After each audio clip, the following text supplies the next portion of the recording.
Lost love. These things happened to me nearly 10 years ago. I lived in a city, but the city was hot in summer. I wanted to see the country.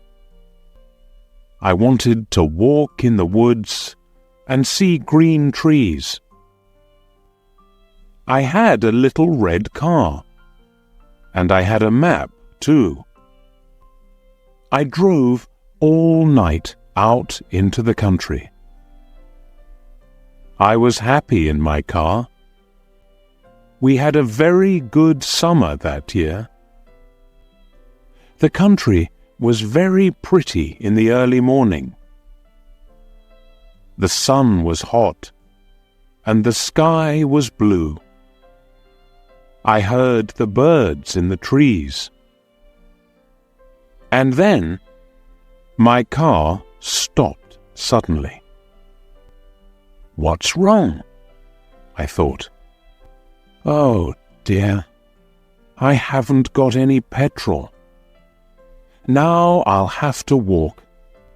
I'll have to find a town and buy some petrol. But where am I? I looked at the map. I wasn't near a town. I was lost in the country. And then I saw the girl. She walked down the road with flowers in her hand. She wore a long dress, and her hair was long too. It was long and black, and it shone in the sun. She was very pretty. I wanted to speak to her, so I got out of the car. "Hello," I said. "I'm lost. Where am I?" She looked afraid, so I spoke quietly. "I haven't got any petrol," I said. "Where can I find some?" Her blue eyes looked at me, and she smiled. She's a very pretty girl, I thought. "I do not know," she said. "Come with me to the village. Perhaps we can help you." I went with her happily, and we walked a long way. There isn't a village on the map, I thought. Perhaps it's a very small village. There was a village, and it was old and pretty. The houses were black and white and very small. There were a lot of animals. The girl stopped at a house and smiled at me. "Come in, please," she said. I went in. The house was very clean, but it was strange too. There was a fire and some food above it. I felt hungry then. That's strange, I thought. They cook their food over a wood fire. Perhaps they have no money. I met her father and mother, and I liked them. They were nice people, but their clothes were strange. "Sit down," said the old man. "Are you thirsty after your walk?" He gave me a drink, and I said, "Thank you." But the drink was strange too. It was dark brown and very strong. I didn't understand, but I was happy there. I asked about petrol, but the old man didn't understand. "Petrol?" he asked. "What is that?" This is strange, I thought. Then I asked, "Do you walk everywhere?" The old man smiled. "Oh, no. We use horses, he said. Horses, I thought. Horses are very slow. Why don't they have cars? But I didn't say that to the old man. I felt happy there. I stayed all day, and I ate dinner with them that evening. Then the girl and I went out into the garden. The girl's name was Mary. "This is nice," she said. "We like having visitors. We do not see many people here." We spoke happily. She was very beautiful. But after a time, she began to talk quietly, and her face was sad. "Why are you sad?" I asked her. "I cannot tell you," she said. "You are only a visitor here. We have to say goodbye tonight.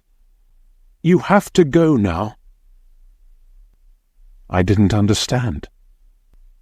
I loved her, I knew that, and I wanted to help her. Why did I have to go?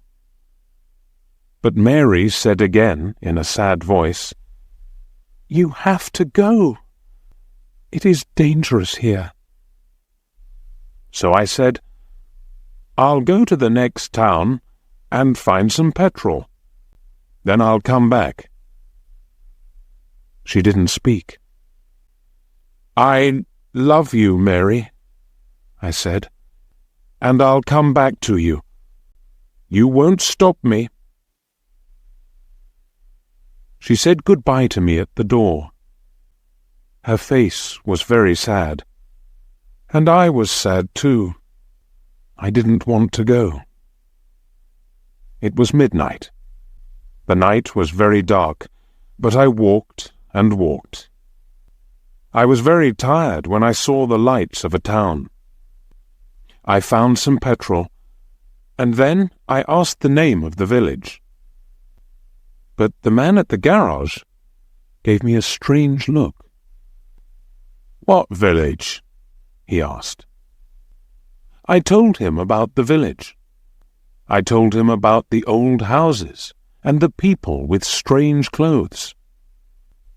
Again, he gave me a strange look. He thought, and then he said, "There was a village there, but it isn't there now. There are stories about it, strange stories."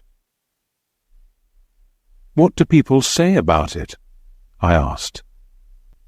He didn't want to tell me, but then he said, "There was a big fire in the village. Everybody died.